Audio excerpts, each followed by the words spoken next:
যারা পরিবারতান্ত্রিক সরকার চায় তারাই এক্সআইডি হ্যাকে জড়িত বলে দাবি করেছেন জামাত আমির।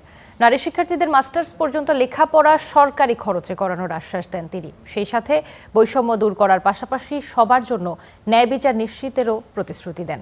নওগাঁ ও চাঁপাইনবাবগঞ্জে নির্বাচনী জনসভায় এসব কথা বলেন জামাত আমির।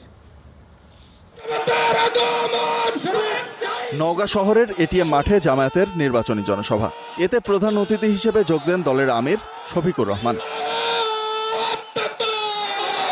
জামায়াত আমির বলেন, রাজনৈতিক কারণে পুরনো বন্ধুরা এখন শত্রুতা করছে, যারা পরিবারতান্ত্রিক সরকার চায়।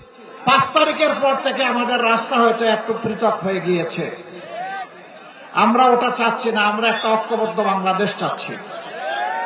এই জন্যে আমার পুরানা বন্ধুরা বর্তমানে যারা এই মিসাইল নিক্ষেপে শরিক হয়েছেন, আজকে আপনাদেরকে সাক্ষী রেখে আমি বলছি, আমি তাদেরকে ক্ষমা করে দিলাম।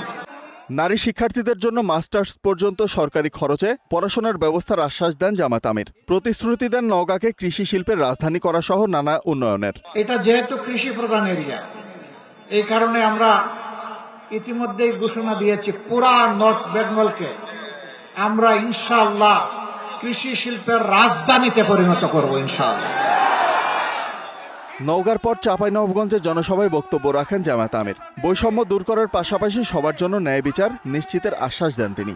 যার যেটা ন্যায্য পাওনা একজন কর্মচারী কর্মকর্তা, সে সরকারি, আধা সরকারি, স্বায়ত্তশাসিত, বেসরকারি, যেখানেই হোক, সেই যেন তার পুরো মেধা যোগ্যতা উজাড় করে সেখানে সেবা দিতে পারে।